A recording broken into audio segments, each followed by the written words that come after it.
नमस्कार दोस्तों, स्वागत है आपका आज के मुख्य समाचार में, जिसमें सबसे पहली और बड़ी खबर में आपको बताएंगे कि पीएम मोदी ने किया आचार संहिता का उल्लंघन, कांग्रेस की चुनाव आयोग से अपील की करें कार्रवाई। इसी के साथ दूसरी खबर में जिक्र होगा कि लोकसभा चुनाव के बीच राहुल गांधी ने लिख दिया पीएम मोदी को चिट्ठी, क्या है माजरा आपको बताएंगे। तीसरी खबर में जिक्र होगा कि इलेक्टोरल बॉन्ड डेटा से मचा हड़कंप, 16,000 करोड़ हुए इधर से उधर, और अब आगे क्या होगी रणनीति, अब तक आ गई हर डिटेल। खबर में आगे आपको बताएंगे दोस्तों कि प्रमोद तिवारी ने बीजेपी पर साधा निशाना, यूपी में 80 तो छोड़िए आधे के भी लाले पड़ जाएंगे। और इसी के साथ खबर में आगे जिक्र होगा कि लोकसभा चुनाव से पहले बीजेपी को एक और झटका, गुजरात के बीजेपी एमएलए ने दिया इस्तीफा, आत्मसम्मान से बढ़कर कुछ नहीं कहकर बीजेपी को कोसा। जी हां दोस्तों, इसी प्रकार की तमाम बड़ी खबरें आपके लिए लेके आए हैं, लेकिन उससे पहले अगर आपको भी ऐसा लगता है कि 2024 के लोकसभा चुनाव से पहले इलेक्टोरल बॉन्ड का जो मामला है वो कहीं ना कहीं बीजेपी को बड़ा नुकसान पहुंचा सकता है, तो वीडियो को कीजिए लाइक और चैनल को सब्सक्राइब करके बेल आइकन दबाकर कमेंट में लिखिए जय हिंद। रुक करते हैं सबसे पहली और बड़ी खबर की तरफ। पीएम मोदी ने किया आचार संहिता का उल्लंघन, कांग्रेस ने लगाया आरोप और चुनाव आयोग से कर दी अपील की हो कार्रवाई। जी हां दोस्तों, आपको बता दें कि कांग्रेस ने प्रधानमंत्री मोदी पर चुनाव आचार संहिता का उल्लंघन करने का आरोप लगाया है। कांग्रेस सांसद राहुल गांधी के शक्ति को लेकर दिए गए बयान को धार्मिक मोड़ देने के लिए कांग्रेस ने चुनाव आयोग से पीएम मोदी के खिलाफ कार्रवाई करने की मांग की है। तेलंगाना प्रदेश कांग्रेस कमेटी के वरिष्ठ नेता जी निरंजन ने मुख्य चुनाव आयुक्त राजीव कुमार को सोमवार को पत्र लिखकर कहा है कि राहुल गांधी ने बुरी शक्तियों के खिलाफ जंग की बात की थी, लेकिन पीएम मोदी ने इसे धार्मिक मोड़ दे दिया है। पीएम मोदी ने लोगों की भावनाओं को भड़काने की कोशिश की और ये चुनावी आदर्श आचार संहिता का उल्लंघन है। उन्होंने चुनाव आयोग से मांग की है कि पीएम को इस तरह से सांप्रदायिक सद्भाव बिगाड़ने के लिए चीजों को तोड़ मरोड़ कर पेश करने से रोका जाए। दोस्तों, रुक करते हैं अगली ब्रेकिंग न्यूज की तरफ। लोकसभा चुनाव के बीच राहुल गांधी ने लिख दिया पीएम मोदी को चिट्ठी। जी हां दोस्तों, आपको बता दें कि लोकसभा चुनाव के बीच कांग्रेस नेता राहुल गांधी ने उत्तर प्रदेश में सरकारी प्राथमिक विद्यालयों में सहायक शिक्षकों की भर्ती में 6,000 से ज्यादा आरक्षित श्रेणी के उम्मीदवारों की कथित अनदेखी के संबंध में प्रधानमंत्री नरेंद्र मोदी को चिट्ठी लिखी है। वहीं रिपोर्ट के मुताबिक राहुल गांधी ने अपनी चिट्ठी में पीएम मोदी से ओबीसी और एससी कैटेगरी के उम्मीदवारों के लिए न्याय सुनिश्चित करने का अनुरोध किया है। 9 मार्च को भेजे गए पत्र में राहुल गांधी ने प्रधानमंत्री से इस मामले में हस्तक्षेप करने और जवाबदेही सुनिश्चित करने का अनुरोध किया है। राहुल गांधी ने चयनित उम्मीदवारों की श्रेणीवार सूची के साथ साथ उनकी ओर से प्राप्त अंकों की डिटेल भी सार्वजनिक करने की मांग की है। जुलाई 2020 में यह मुद्दा राष्ट्रीय अन्य पिछड़ा वर्ग आयोग के सामने लाया गया था, जिसने जांच की और सीटों के आवंटन में विसंगतियों की पहचान की। रुक करते हैं अगली ब्रेकिंग न्यूज की तरफ। इलेक्टोरल बॉन्ड डाटा से मचा हड़कंप, 16,000 करोड़ हुए इधर से उधर, अब आगे क्या होगा, अब तक की हर डिटेल आपको बता दें दोस्तों कि इलेक्टोरल बॉन्ड एक ऐसा शब्द जो पिछले कुछ दिनों से शायद हर किसी की जुबान पर है। आखिरकार करीब 6 साल बाद इलेक्टोरल बॉन्ड का सच सबके सामने आ गया है, लेकिन यह सच इतनी आसानी से सामने नहीं आया। राजनीतिक पार्टियों को चुनावी बॉन्ड के जरिए मिले डोनेशन को सार्वजनिक करने के लिए देश की शीर्ष अदालत को एक्शन लेना पड़ा और भारत के सबसे बड़े public sector bank state bank of India को कई बार फटकार लगी और आखिरकार एसबीआई द्वारा दिए गए डाटा को चुनाव आयोग ने 14 मार्च 2024 को पहली बार अपनी वेबसाइट पर शेयर किया। यूं तो एसबीआई ने पूरी कोशिश की थी कि इलेक्टोरल बॉन्ड डाटा को 30 जून तक यानी लोकसभा चुनाव 2024 के पूरे होने के बाद ही सार्वजनिक किए जाएं, लेकिन सुप्रीम कोर्ट के सामने हथियार डालने पड़े और एसबीआई ने जो डाटा को शेयर किया है वो पूरा नहीं है और उस पर काफी सवाल भी खड़े हुए हैं। इलेक्शन कमीशन ऑफ इंडिया ने 14 मार्च को इलेक्टोरल बॉन्ड डाटा का पहला सेट रिलीज किया और 14 मार्च को इलेक्टोरल बॉन्ड डाटा का दूसरा सेट जारी किया गया। सुप्रीम कोर्ट ने चीफ जस्टिस डीवाई चंद्रचूड़ की अध्यक्षता में इलेक्टोरल बॉन्ड मामले की सुनवाई के दौरान अहम फैसले लिए और एसबीआई को पूरा डाटा एक साथ शेयर न करने पर भी फटकार लगाई। 14 मार्च 2024 को इलेक्शन कमीशन ऑफ इंडिया ने अपनी वेबसाइट पर 2 लिस्ट अपलोड की और पहली लिस्ट में उन लोगों के नाम थे जिन्होंने बॉन्ड खरीदे हैं और ये सभी बॉन्ड 12 अप्रैल 2019 से जनवरी 2024 के बीच खरीदे गए थे और इस लिस्ट में बॉन्ड खरीदने की तारीख और मूल्य वर्ग की जानकारी थी। इस लिस्ट से खुलासा हुआ था कि लॉटरी कंपनी फ्यूचर गेमिंग ने सबसे ज्यादा कीमत के बॉन्ड खरीदे और इसके अलावा इंफ्रास्ट्रक्चर कंपनी मेघा इंजीनियरिंग दूसरी सबसे बड़ी डोनर थी और कई फार्मास्यूटिकल कंपनी ने भी बड़ी संख्या में करोड़ों रुपए के बॉन्ड खरीदे। रिलायंस और अडानी ग्रुप जैसी कंपनियों के नाम इस लिस्ट में नहीं थे, लेकिन इनसे जुड़ी दूसरी कंपनियों ने पॉलिटिकल पार्टियों को इलेक्टोरल बॉन्ड दान किए हैं। वहीं दोस्तों आपको बता दें कि यहाँ पर डेटा सेट में जारी हुई दूसरी लिस्ट में राजनीतिक पार्टियों के नाम और हर बॉन्ड का अमाउंट व तारीख दी गई है। दोस्तों इससे लोगों को हर पार्टी को मिले टोटल अमाउंट को कैलकुलेट करने में मदद मिली और इस लिस्ट में खुलासा हुआ कि राजनीतिक पार्टियों ने 16,492 करोड़ रुपए की कीमत के बॉन्ड कैश कराए हैं और भाजपा को कुल 8,250 करोड़ रुपए का चंदा मिला। दोस्तों रुक करते हैं अगली ब्रेकिंग न्यूज की तरफ। प्रमोद तिवारी ने बीजेपी पर साधा निशाना, यूपी में 80 तो छोड़िए आधे के भी लाले पड़ जाएंगे। जी हां दोस्तों, लोकसभा चुनाव 2024 की तारीखों के ऐलान के बाद कांग्रेस पार्टी के वरिष्ठ नेता एवं राज्यसभा सांसद प्रमोद तिवारी ने कहा है कि पार्टी चुनाव की तारीख का इंतजार कर रही थी। कांग्रेस पार्टी की लोकसभा चुनाव 2024 को लेकर सभी तैयारियां पूरी हो चुकी हैं और सभी प्रदेशों में उम्मीदवारों के नाम भी लगभग तय हो चुके हैं। उन्होंने कहा कि अगले 1 से 2 दिनों में उम्मीदवारों के नाम की घोषणा कांग्रेस पार्टी कर देगी। वहीं दोस्तों कांग्रेस नेता प्रमोद तिवारी ने कहा कि इस बार के लोकसभा चुनाव में भारतीय जनता पार्टी की हार होने वाली है। न तो मोदी प्रधानमंत्री बनेंगे और न ही 400 सीट जीत पाएंगे। प्रमोद तिवारी ने कहा कि कांग्रेस पार्टी की सभी तैयारियां पूरी हो चुकी हैं और हर स्तर की मीटिंग भी हो चुकी है। जल्द ही पूरे प्रदेश में उम्मीदवारों की सूची जारी हो जाएगी। प्रमोद तिवारी ने कहा कि देश में महंगाई, बेरोजगारी, भ्रष्टाचार इस कदर है कि भारतीय जनता पार्टी उत्तर प्रदेश में 80 तो छोड़ दीजिए आधे के भी लाले पड़ जाएंगे। और जिस प्रकार से अभी इलेक्टोरल बॉन्ड निकला है, जनता इंतजार कर रही थी कि नोटिफिकेशन का अब खुलकर विरोध करेगी। अधूरे मंदिर का निर्माण करवाकर प्राण प्रतिष्ठा हो रहा था, आखिरकार इतनी जल्दबाजी क्यों थी। वहीं उन्होंने कहा कि बीजेपी चाहती थी मंदिर का प्रयोग चुनाव में करें और लेकिन जब ये नहीं हुआ तो नागरिकता संशोधन कानून लेकर आ गई। फिर ये दोनों नहीं चले तो महंगाई, बेरोजगारी, भ्रष्टाचार और इलेक्टोरल बॉन्ड का मुद्दा पूरे देश में है और ये सब भारतीय जनता पार्टी को महंगा पड़ेगा। रुक करते हैं अगली ब्रेकिंग न्यूज की तरफ। लोकसभा चुनाव से पहले बीजेपी को एक और झटका, गुजरात में बीजेपी एमएलए ने दिया इस्तीफा। जी हां दोस्तों, लोकसभा चुनाव से पहले गुजरात में भारतीय जनता पार्टी के विधायक केतन ईमानदार ने अंतरात्मा की आवाज सुनकर मंगलवार को राज्य विधानसभा से इस्तीफा दे दिया और कहा कि आत्मसम्मान से बढ़कर कुछ नहीं है। वहीं इनामदार ने यह भी कहा है कि उनका कदम दबाव की रणनीति नहीं है। वडोदरा जिले की सिवाली सीट का तीसरी बार विधानसभा में प्रतिनिधित्व कर रहे ईमानदार ने यहां पर विधानसभा अध्यक्ष शंकर चौधरी का अपना त्याग पत्र सौंप दिया। रुक करते हैं अगली ब्रेकिंग न्यूज की तरफ। जेडीयू के राष्ट्रीय महासचिव ने दिया इस्तीफा, आरजेडी में लौट रहे पूर्व केंद्रीय मंत्री अली अशरफ फातमी। जी हां दोस्तों, आपको बता दें कि दरभंगा सीट पर उम्मीद लगाए बैठे जनता दल यूनाइटेड के राष्ट्रीय महासचिव अली अशरफ फातमी ने राष्ट्रीय जनतांत्रिक गठबंधन के सीट बंटवारे के बाद मंगलवार को इस्तीफा दे दिया। उन्होंने जेडीयू के राष्ट्रीय महासचिव समेत तमाम पदों के साथ सदस्यता से भी इस्तीफा दे दिया और वो राष्ट्रीय जनता दल से पहले भी जुड़े थे और उसी के साथ रहते हुए केंद्र में मंत्री भी रहे थे। जेडीयू में जब नीतीश कुमार दोबारा राष्ट्रीय अध्यक्ष बने तो उन्हें भी राष्ट्रीय महासचिव का पद दिया। सीएम नीतीश कुमार की पार्टी की एनडीए में वापसी के समय से वो असहज थे और अब सीट बंटवारे में दरभंगा लोकसभा भाजपा के खाते में जाने के आधार पर उन्होंने इस्तीफा दे दिया है। रुक करते हैं अगली ब्रेकिंग न्यूज की तरफ। कर्नाटक बीजेपी में बगावत, पीएम मोदी की रैली में शामिल नहीं हुए ईश्वरप्पा निर्दलीय चुनाव लड़ने पड़ अड़े। जी हां दोस्तों, 2024 के लोकसभा चुनाव से ठीक पहले कर्नाटक बीजेपी में बगावत होती नजर आ रही है। हावेरी सीट से इलेक्शन लड़ने के लिए बेटे को टिकट नहीं मिलने पर सीनियर नेता के.एस. ईश्वरप्पा काफी नाराज हैं। सोमवार को शिवमोगा में आयोजित प्रधानमंत्री नरेंद्र मोदी की रैली में वो शामिल नहीं हुए। ईश्वरप्पा के इस कदम से पार्टी को असहज स्थिति का सामना करना पड़ा है। कार्यक्रम में शामिल होने का निमंत्रण ठुकराने वाले 75 वर्षीय पूर्व उप मुख्यमंत्री ईश्वरप्पा को विभिन्न समुदायों के मठों का दौरा करते देखा गया। दोस्तों, ईश्वरप्पा ने घोषणा की है कि वो लोकसभा चुनाव में शिवमोगा सीट से निर्दलीय उम्मीदवार के रूप में चुनाव लड़ेंगे। पूर्व मुख्यमंत्री येदियुरप्पा के बड़े बेटे बी.वाई. राघवेंद्र शिवमोगा लोकसभा क्षेत्र से भाजपा के उम्मीदवार हैं।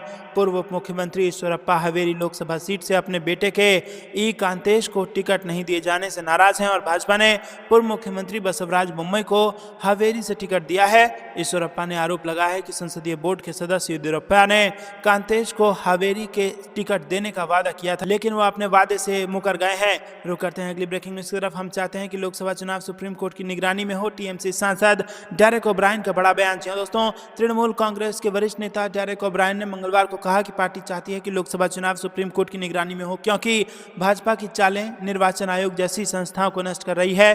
राज्यसभा में टीएमसी के नेता ने कहा कि क्या बीजेपी लोगों का सामना करने से इतनी इतनी घबरा गई है कि वो निर्वाचन आयोग को अपनी पार्टी के कार्यालय में बदल रही है। उन्होंने सोशल मीडिया मंच एक्स पर कहा कि बीजेपी की गंदी चालें भारत निर्वाचन आयोग जैसी संस्थाओं को नष्ट कर रही है।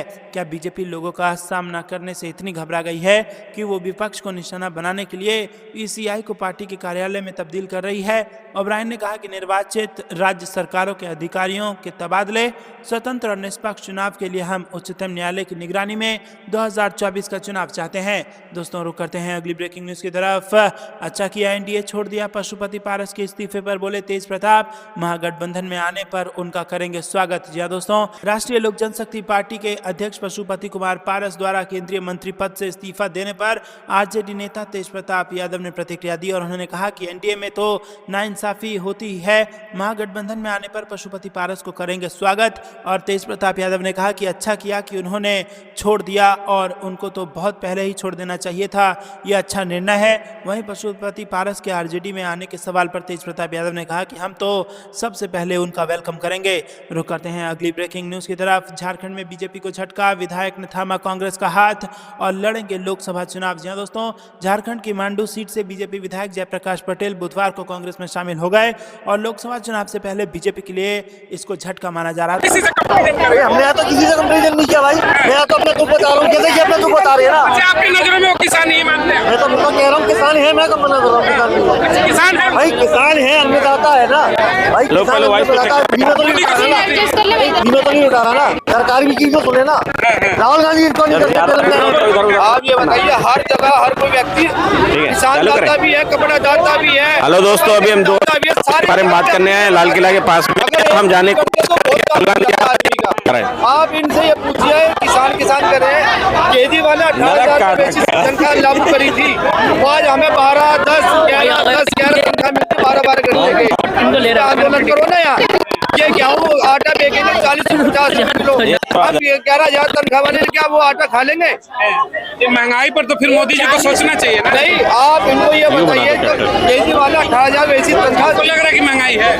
महंगाई तो नहीं है, तनख्वाह क्यों परेशान है? 40 रुपए हमें तो महंगाई, ये बताओ जब 11,000 तनख्वाह मिलेगी हमें 40 रुपए किलो कैसे खा लेंगे? महंगाई है। महंगाई तो तनख्वाह नहीं है हमारी, पहली बात तो तनख्वाह तो बढ़वा वही पूछ रहे हो कि महंगाई है? महंगाई नहीं है इतनी, फिर भी महंगाई कर रखी है कांग्रेस के समय में 24-25 रुपए मिलता था, अभी 40 रुपए मिल रहा है, फिर भी इनको महंगाई दिखाई नहीं देगी। सेट कर लो। महंगाई दिखता नहीं है, मोदी के समर्थन में कह रहे हैं। मोदी के समर्थन में नहीं है, मोदी को फिर में बाहर रखा क्या वो, इसकी तो आम मिस्त्री से तो पता नहीं कुछ भी दुनियादारी के बारे में। फिर राहुल गांधी दिखाई दे रहा है, तो बस हमें भैया केजरीवाल ने चोरबाजी जो करके, केजरीवाल कांग्रेस दोनों मिले हुए सारे, दोनों चोर जो कहते हैं, छोटा बड़ा भाई है। केजरीवाल चोर है, चोर है जो कहते भैया 11 यहाँ पर कौन आ रहा है, मोदी या राहुल गांधी? बढ़िया बोतल फ्री में दे रहा है, बच्चों को बिगाड़ दिया उसने। बिगाड़े नहीं बिगाड़ा, आप बताओ मेरे को। 11,000 की तनख्वाह में कोई आदमी क्या कर लेगा? 11,000 में कुछ नहीं करना। क्या आपको पता नहीं कर पाएगा तो फिर 18,000 में वैसी थी। देश तो नहीं है, हरियाणा में नंबर पे पता लग रहा है क्या बेरोजगारी, यूपी में बेरोजगारी। तुम्हारे को रोजगार मिला हुआ है जो 11,000 रोजगार दे रहा है।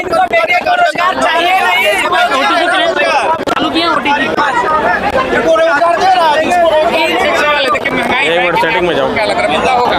महंगाई तो जरूर है, महंगाई कह रहे कि इनकम बहुत बढ़ गई। अरे इनको थोड़ी नहीं दिखाई देगा, जो पेट्रोल 11,000 हम 30,000 कमा रहे हैं।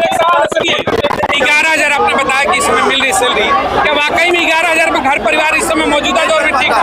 हमें तो मोदी के से तो पहले आप बोल लो, या तो आप बोल लो, पहले वैसे हमें जो सहारा थोड़ा लग रहा है। हेलो दोस्तों, अभी हम लाल किला में और हम जाने करेंगे 2024 में कौन आ रहा है, मोदी या राहुल गांधी? तो पानी भी दे रहा है, बिजली भी दे रहा है, मैं कहा हमें नहीं चाहिए, हमारी तो तनख्वाह बढ़वा दे। मोदी से कहेंगे कि कुछ महंगाई कम कर। महंगाई तो है नहीं है, केजरीवाल ने महंगाई बढ़ा रखी है। ये अच्छा, केजरीवाल ने बढ़ा रखी है, तो बनाई है, केजरीवाल ने महंगाई बढ़ाई है। मैं क्या कह रहा हूँ आपसे, उन्होंने फ्री का रेवड़ी तो बांट दिया। मैं कह रहा हूँ कि दिल्ली का बच्चे को, लेडीज को आप 1 किलो दूध पे आधा किलो दूध फ्री दे दीजिए, बहुत बढ़िया काम होगा। आप और बोल बनेगा, बढ़िया बनेगा। डबल कर रहे थे, आधा किलो 1 किलो दूध पे दारू भी तो फ्री किए थे। देखो, इसीलिए तो मैं कह रहा हूँ दूध तो सब फ्री है। हेलो दोस्तों, हम आ गए लाल किला में और हम जानने की कोशिश करेंगे 2024 2024 में कौन आ रहा है, मोदी या राहुल गांधी?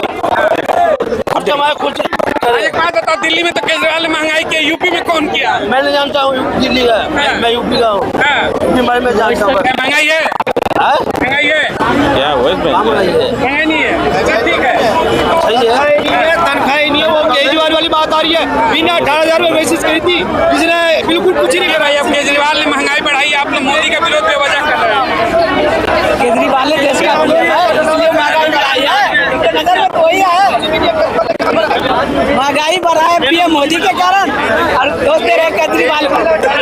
यानी समर्थन में हाँ, इसी को बोला जाता है आग पे पट्टी बांध के अंधभक्त बन जाओ। ये कह रहे हैं, इसी को बोला जाता है कि अंधभक्त हो जाते हैं। आपको अंधभक्त का टमका लगाते हैं कि भाई केजरीवाल थोड़ी प्रधानमंत्री है। एक बोतल के साथ एक बोतल फिर मिली है ना, आगे देखो सीधा आगे चली आ गई है। आप लोग दारू वाले कह रहे हैं कि भाई केजरीवाल के समर्थक है। बोल रहे हैं एक बोतल चढ़ा के आया है, ये तो बोल सकता है देशद्रोही भी हूँ। आप लोग मोदी से सवाल पूछने पर देशद्रोही भी बना रहे हैं। यही तो रहेगा। सानिया बाग मुंबई जोड़ा सारे कांड ढूंढने के लिए जब जहाँ जाओ उसकी सरकार जाती है, वहाँ पर दंगे हो जाते हैं। अब पंजाब में जैसे किसान गुंडे कर रखे हैं, गुंडे भर्ती कर रखे हैं सारे, किसानों के साथ गुंडे भी साथ में गुंडे साथ में है। किसान नहीं है। आज मैं बताया 3,000 रुपये क्विंटल गेहूँ लूंगा तो मैं गरीब आदमी को कितने रुपये किलो आटा बेचूंगा।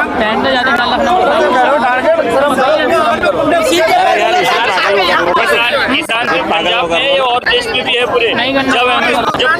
जब बिल आया तभी भी सिर्फ पंजाब से प्रोटेस्ट चल रहा, अब जब है तो पंजाब से, बाकी में महाराष्ट्र में तो कभी मैंने कोई किसान को नहीं देखा इसमें रोते हुए। प्राइवेट बिल हो गए, कोई भी MSP के लिए पूरे देश के पंजाब क्यों नहीं खुश है?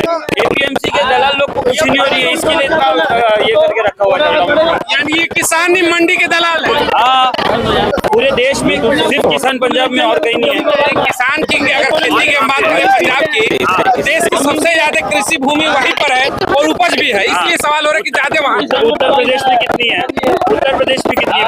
पंजाब से ज्यादा नहीं, पंजाब से ज्यादा नहीं, लेकिन उसके बाद किसकी है? उत्तर आपको प्रदेश लग रहा है कि किसान नहीं? किसान नहीं है। अगर होता तो पूरे देश से आवाज उठती कि नहीं उठती? सिर्फ पंजाब को ही, पंजाब के किसानों को ही क्यों इतना दिक्कत? ये पंजाब में लगा रहे हैं कि भाई पंजाब ही सबसे ज्यादा है तो पंजाब का हो जाए। आपको भी लग रहा है कि केवल पंजाब वाले हैं? सबसे पहले जो खेती करेगा उसी को न पता चलेगा कौन किसान है या नहीं। इन भाई साहब को पहले खेती के बारे में पता नहीं होगा। चालू करो, अगर पता है बोले एक कट्ठा खेत जो छिड़काव करने में गेहूँ कितना लगता है? चावल का सीजन में गन्ना कितने दिन में उगता है, खत्म होता है पूरा? उसका ये बताओ। महाराष्ट्र से एक सवाल है। महाराष्ट्र से बार बार खबर आती है किसानों की जिस तरीके से आत्महत्या की, विदर्भ में बार बार कहा जाता है कि सूखे को लेकर के, वाकई में किसानों की स्थिति पहले से बेहतर हुई है या फिर अभी भी खराब है? बहुत बेहतर हुई है। पहले जो मोदी के आने के बाद छोड़ दो, जब शरद पवार का वहाँ पे राज था इतने साल से, तो वहाँ पर कितने सारे लोगों का पानी तक छीन लिया जाता था। वहाँ पे इतनी बड़ी बड़ी फैक्ट्री लगा के रखी है बारामती में, वहाँ पर वो लोग पूरा पानी ले जाते थे वहाँ पे किसानों का। इतने बड़ी बड़ी फैक्ट्री लगा के रखी है वहाँ पे, अपना इतना पैसा कैसे आ गया शरद पवार के पास? तो इतनी सारी चीजें वो मरते थे। अब अगर आप लेटेस्ट लग रहा है कि शरद पवार ने बहुत भ्रष्टाचार किया, सबसे बड़ा भ्रष्टाचारी है। उनके भतीजे के साथ गठबंधन में क्यों बात है? हाँ, तो वो भी गलत ही है गठबंधन में। उसका भी आप लोग गलत है, क्यों नहीं है? वो तो बहुत गलत है। ये तो सत्ता का खाली वो लोग कैसे भी सत्ता पे बैठने के लिए आ गए। अब वो उनकी मर्जी क्या करे क्या नहीं, लेकिन सीधी सी बात है वो शरद पवार, ये अजित पवार ने कितने पैसे खाए होंगे? सबसे ज्यादा दबा के अजित पवार ने। आप समर्थन करते हैं कि मोदी कहने के बाद आय दोगुनी हो चुकी है किसानों की? आय दुगनी हुई नहीं हुई हो, लेकिन पिछली सरकार से बहुत अच्छा काम कर रही है। बहुत अच्छा काम। आपको लग रहा है पिछली सरकार से अच्छे है मोदी? बहुत अच्छा कर रहा है, बहुत अच्छी है। इसके लिए अच्छी हो रही है। इसने सारे झगड़े खत्म कर दिए जितने भी थे। और ये अब मैं तो इस बात को कहूँ मोदी जी जनसंख्या घटा दो और ये बेरोजगारी नियंत्रण में अपना आप आ जाएगी। अच्छा, जनसंख्या कंट्रोल चाहते हैं, जनसंख्या कंट्रोल। ये जो 4-4 5-5 करके एक 4-4 और सबके एक दो बच्चे हैं। लाल किला में और हम जानने की कोशिश करेंगे 2000 पहले हुए कुछ। हेलो दोस्तों, हम लाल किला में और हम जानने की कोशिश करेंगे 2024 में कौन आएगा, मोदी या राहुल गांधी? कितने लोग झंडा फहराएंगे? मोदी पड़ेगा नहीं, पड़ेगा। ये कह रहे बढ़िया शादी बंद कर दो। देखो इसकी भी सोच अच्छी है। जब ये लोग कह रहे बेरोजगारी से आपको क्यों लग रहा है कि 4-4 बच्चे पैदा है? कौन 4 बच्चे पैदा कर रहा है? देख लो हर जगह बड़ी लिहार करके भाई सारे लोग तो 2 बच्चे पैदा। एक रिपोर्टिंग लेके जाओ। हल्द्वानी में अभी जो बहुत बड़ा मैटर हो गया, वहाँ पे आप इतने वीडियोस देख लो, वहाँ पे एक बार चले जाओ और देख लो, घर में आदमी को कैंसर हुआ है लेकिन घर में 12-12 बच्चे हैं, खाने को पैसा नहीं है। यूपी का वीडियो देख लो, कोई भी आप चले जाओ। कौन लोग हैं वो जिनके बारे में आप कह रहे हैं? अरे देखो आप वीडियो निकाल के, अगर मैं नहीं निकलेगा तो मेरे को बताओ। मैं यही जानना चाहता हूँ, मुझे जानकारी नहीं है। हल्द्वानी में जो अभी इतना सारा इलीगल सेटअप बना के रखा हुआ है लोगों ने, वो कितने देखा है ना, आपने भी तो देखा ही होगा। हल्द्वानी में इतना इलीगल सेटअप तो लग रहा है कि एक समाज विशेषी बच्चा बिल्कुल समाज विशेषक है, सब बिल्कुल समाज विशेषक है। बस मेरे ऊपर कोई पत्थर न फेंक दे इसके बाद। आप सुनिए, ये कह रहे हैं कि कुछ समाज विशेष के लोग ही बच्चा पैदा करते हैं। हाँ, सबसे ज्यादा। ये बात क्या है तो सही रहे। एक बात ऐड करना चाहता हूँ। देखो, एक सरदार वल्लभ भाई पटेल का एक भाषण भी है 1950 से, कि उन्होंने बोला था जब देश पूरा अलग ले लिया है आजादी के बाद, अपना अलग बना लिया है, तो कुछ गिन चुन के इधर क्यों है, जब 90% ने वोट किया था अलग देश के लिए। आज वो लोग उतने से कहीं 1 करोड़ के भी नीचे से आज आबादी 30 करोड़ के पार हो गए। ये जनसंख्या कहाँ से बढ़ रही है इतनी तेजी से?